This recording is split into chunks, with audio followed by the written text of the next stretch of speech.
So now that we've done a bit of maneuvering, I can talk a bit about some of the small gang things you need to consider.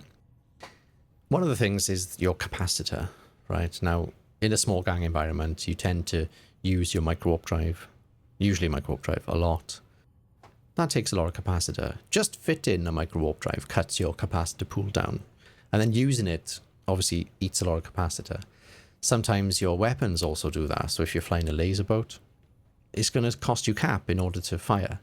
But for some ships, like missile ships and certain projectile turret ships, for example, they don't require capacitor to fire their gun. Your capacitor is kind of like a secondary life pool, really. It's like an energy pool. You've got a limited amount of capacitor when you undock. Doing things like warping, propping, shooting things often uses up this capacitor.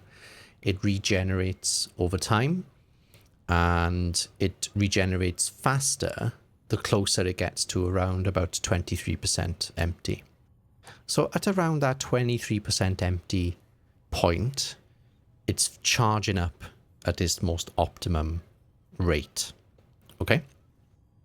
If you go beyond 23% capacitor and you start to hit, say, 20% capacitor, 19% capacitor, well, suddenly your capacitor recharge rate starts to drop off a bit of a cliff. So in other words, if you use up all of your capacitor, it'll recharge quite slowly until it reaches about 15%. Then it'll speed up a little bit, and then it'll reach a bit of a peak at around 23, and then beyond 23, the rate of recharge will just slowly reduce. So in other words, it's kind of like pointless keeping your capacitor 100% full because you're not really benefiting from what it can do for you. But you don't want to use it all up to the point where you have none left, because then things like your hardeners and your guns and your micro-warp drive and your points and scrams and webs and all these things, they won't work. It's useful to get to know which modules on your ship take up a lot of capacitor.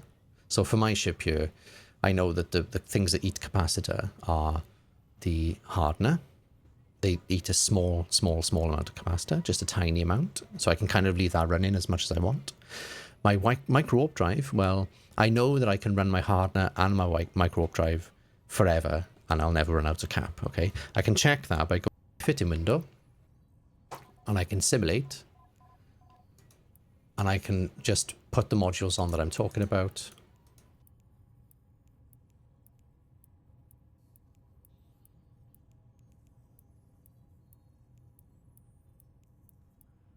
And I can see that if I've got my micro-warp drive and my hardener running, I'm stable, as it says. And what it means by stable is that it may reduce down to 50%, 40%, even 30% or less, but it won't run out completely. In other words, when you're flying in small gang, you need to kind of make some choices.